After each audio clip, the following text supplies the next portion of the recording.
पिताजी, क्या पितरों को श्राद्ध करने चाहिए? पितरों के श्राद्ध करने चाहिए, उनके चित्र रखने चाहिए? Something I asked you. एक और है क्या इसके बारे में? इन्होंने क्वेश्चन किया है कि क्या पितरों के श्राद्ध करने चाहिए और पितरों के फोटोग्राफ्स रखने चाहिए। जब उनकी तेरही होती तब तो करनी चाहिए श्राद्ध। और श्राद्ध भी डिस्कशन की बात आ गई फिर से। क्या समझ लीजिए आपके सहयोग में आपने देखा कि आपका राइट हार्ट पकड़ रहा है, यानी आपके पिता जो है जो मर गए हैं वो अभी भी संतुष्ट नहीं, तो श्राद्ध करना चाहिए। इसमें कोई नहीं, बस सहयोग स्टाइल से श्राद्ध करना चाहिए, न कि एक ब्राह्मण को बुलाओ और उसको खाने को दो। एक बार लखनऊ में हमें पता हुआ कि हमारे जो पूर्वज थे उनका श्राद्ध नहीं हो पाया, तो हमने कहा श्राद्ध करें।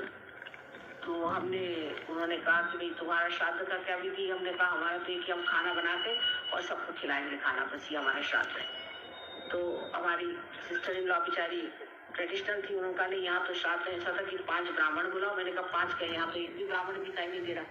नहीं, उन्होंने कहा है अपने 5 ब्राह्मण वो आएंगे और उनका श्राद्ध करेंगे। उनका जब बुलाइए 5 आदमी आए, वो तो बिल्कुल पार नहीं थे, ना ब्राह्मण थे। 5 आदमी आके बैठे। मैंने वही कहा तुम्हारा, मैंने कहा देखे तो सही क्या होता है और कैसे श्राद्ध करें। कुछ नहीं, पहले 5-5 किलो आप कलाकंद मंगा लीजिए। मैंने कहा अच्छा भाई, ये तो बहुत आसान है। तो उस जमाने में कलाकंद आता था कोई 10 रुपए किलो या 5 रुपए किलो, ऐसा 25-25 रुपया काफी होता था। मेरे हस्बैंड तो सरकारी नौकर थे, भाई चलो श्राद्ध एक बार करना, हमारी नंद रानी है उनको भी खुश करना। उनका चलो भाई लिया, तो हम सबके लिए ले आए 25 किलो और 5-5 किलो एक ब्राह्मण 5 ब्राह्मणों को दिया जब वो आए थे। मैंने सोचा ये घर बांध के ले जाएंगे। उन्होंने वही डोने खोले, ना अपने बच्चों का सोचा किसका, सब खाना शुरू और सब खा गए 5-5 किलो। मैं तो देखती रही। मैंने कहा भाई वाह, तो हमारी नंदानी बड़ी खुश हुई, हमारे पितर जो है वो खुश हो जाएंगे, ब्राह्मणों को कलाकंद खिला दिया। मैंने कहा जी क्या वो कलाकंद खाते भी थे? और वो क्या 5 किलो इनमें से कोई खाने वाला नहीं होगा, तो ये लोग खाते हैं। तो उन्होंने कहा आप क्या कह रहे हैं, हम तो आज हम 5 किलो खाए, कल जाकर और जो है खाएंगे 5 किलो। हमारे 5 किलो क्या चीज होती है जी? मैं मान गए आपको, आप असली ब्राह्मण है। अच्छा मुझे माफ करिए, हो गया आपका हिसाब किताब? तो यहाँ ठीक हो गया, तो 5 किलो से कभी कम खाते ही नहीं, आप क्या बात कर रहे हैं? मैंने कहा सॉरी, आप जाइए। इस तरह के श्राद्ध नहीं करने चाहिए, श्राद्ध का भी एक तरीका होता है। दूसरा एक और किस्सा है, सहयोगी एक थे, वो ब्राह्मण है, तो सहयोग में आकर के असली ब्राह्मण हो गए महाराष्ट्र में। तो उनके जो महाराष्ट्र के ब्राह्मण है वो जब हो जाते हैं बात, तो वो कहते हैं अच्छा ये ब्राह्मणों को अब ठीक करना है। जैसे अगर कोई हमारे पास ईसाई आता है तो वो जब देखता है कि सहयोगी है तो सब ईसाइयों पीछे लग जाते हैं कि तुमको ठीक करना है। कोई अगर सरदार जी आता है तो वो कहता है कि माता जी, हर समय उसको लगता है कि सरदार जी को ठीक करो, मैं सरदार जी ठीक हो गया बात कीजिए। और सही बात, अगर आपको वाकई उनके लिए फीलिंग है तो आप चाहेंगे कि सब सरदार जी ठीक हो जाए। तो इसी प्रकार होता है। सो एक ब्राह्मण हमारे यहाँ थे, वो ब्राह्मण हो गए, तो अब वो ब्राह्मणों के पीछे पड़ गए। तो उनकी माँ ने कहा कि ये तुम्हारे बाप का श्राद्ध है, तुम जाके इस ब्राह्मण को बुला ला। उनका मैं नहीं जाता किसी बुलाने, ये कोई ब्राह्मण है। उनका भाई अपने खानदानी ब्राह्मण है, खानदानी जैसे नाई होते हैं खानदानी, चूड़ीहार नहीं होती है, जैसे ब्राह्मण भी खानदानी।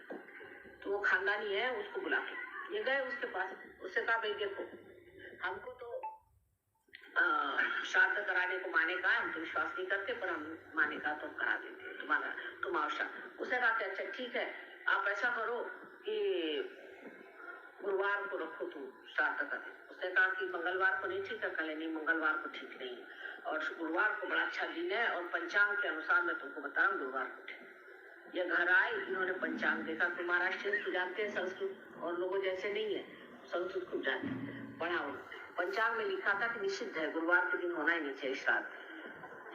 तो इन्होंने मंगलवार को अपना सहयोग से श्राद्ध करा दिया। वो जनाब अपना, उनका कहीं और अपॉइंटमेंट रहा होगा, तो उन्होंने सोचा कि अपॉइंटमेंट के अनुसार चलना चाहिए।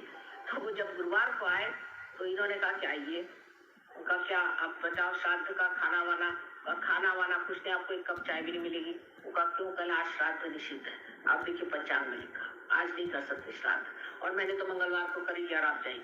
उनकी माँ कह लेगी कि 1 कप दूध तो दे दो बेटा, मैं इनको तो कुछ नहीं दूंगा, मैं कभी अपने यहाँ श्राद्ध करने नहीं आए और उनको निकलवा दे। तो इस तरह के श्राद्ध नहीं करिए, इसलिए ऐसे श्राद्ध करने में कोई अर्थ नहीं। दूसरी बात है, कुछ पितरों के फोटो रखने चाहिए कि नहीं। फोटो रखने में कोई बात नहीं है, हर्ष नहीं है, पर अगर आप उनके फोटो के प्रति इन्वॉल्व नहीं हो तो अच्छा है, क्योंकि अब वो मर गए हैं, उनको फिर से जन्म लेना है। उनको बेकार में आप अपने, अब वो तो कहा कि उनके फोटो क्या रख दिए, उनकी आरती होगी, पूजा होगी, उनके सामने रोएंगे धोएंगे हर समय, तो ऐसा अगर हो रहा है तो उसको अंदर कर, उसके प्रति ये भावना हो कि अब ये मर गए, ये हमारे पिता थे, ठीक है बस, तो फिर कोई ऐसा नहीं, प्रॉब्लम नहीं हो। लेकिन अधिकतर लोगों का तो मैंने देखा यही होता कि जब भी देखा फोटो किसी का तो लग गए उसी बात करना। अगर इस तरह की बात हो रही है तो फोटो मत रखिए, क्योंकि फोटो से नुकसान होता है। अगर नुकसान नहीं होता है तो फोटो रखना चाहिए, फिर डिस्कशन की बात आती है। क्या औरतों को